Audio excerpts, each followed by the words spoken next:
এক দফা পিছিয়েছে পুষ্পা 2 সিনেমার মুক্তির তারিখ। এবার শোনা গেল নতুন খবর, ছবিটির আইটেম গান থেকে নাম কাটা পড়েছে অভিনেত্রী তৃপ্তি ডিমরির। পুষ্পা দ্য রাইজ সিনেমার আইটেম গানে পারফর্ম করা সামান্থা রুথ প্রভু পুষ্পা 2 সিনেমার আইটেম গানের প্রস্তাব ফিরিয়ে দিলে সেখানে অডিশন দেন তৃপ্তি। তবে শেষমেশ ছিটকে পড়লেন তিনি। অভিনেত্রীর বাদ পড়ার নির্দিষ্ট কোনো কারণ প্রকাশ্যে না এলেও পুষ্পা প্রেমীরা ধারণা করছেন সামান্থাকে টেক্কা দিতে পারবেন না বলেই তৃপ্তিকে সরিয়ে দিয়েছেন পুষ্পা নির্মাতারা। বিস্তারিত জানাচ্ছেন শিবলি আহমেদ।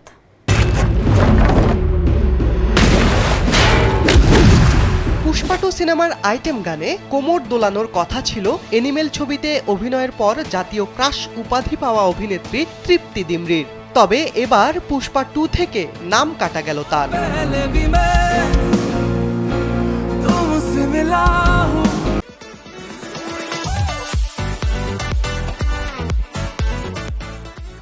ভারতীয় গণমাধ্যমের খবরে জানা যায়, পুষ্পা 2 সিনেমার আইটেম গানের জন্য অডিশন দিয়েছিলেন তৃপ্তি। তবে বিষয়টি ইতিবাচক হয়নি, তাই নির্মাতারা তাকে বাদ দিয়েছেন।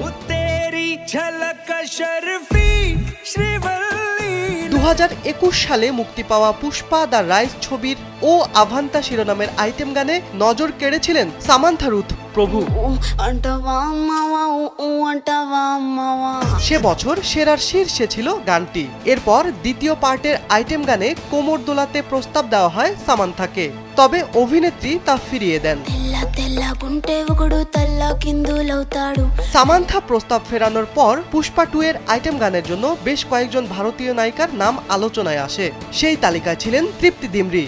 সামান্থার আইটেম গানটি বিশ্বের সেরা 100 মিউজিক ভিডিওর তালিকায় সবার উপরে জায়গা করে নিয়েছিল। পুষ্পা প্রেমীদের ধারণা, সামান্থাকে টেক্কা দিতে পারবেন না বলেই তৃপ্তিকে প্রত্যাখ্যান করেছে নির্মাতারা। তৃপ্তি বাদ পড়ায় নতুন করে আইটেম গানে কে চুক্তিবদ্ধ হবেন সে বিষয়ে এখনো কিছু জানা যায়নি। চলতি বছরের 15 আগস্ট মুক্তির কথা ছিল পুষ্পা 2 সিনেমাটি, তবে শেষমেশ পিছিয়ে যায় ছবিটির রিলিজ। এরপর মুক্তির নতুন তারিখ ঘোষণা করা হয় 6 ডিসেম্বর।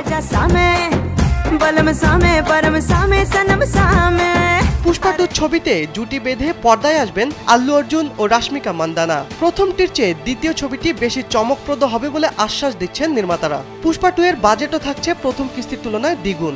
চলচ্চিত্র বিশ্লেষকদের ধারণা, পুষ্পা 2 ছবিটি প্রথম কিস্তির মতোই দারুণ সাড়া ফেলবে বক্স অফিসে।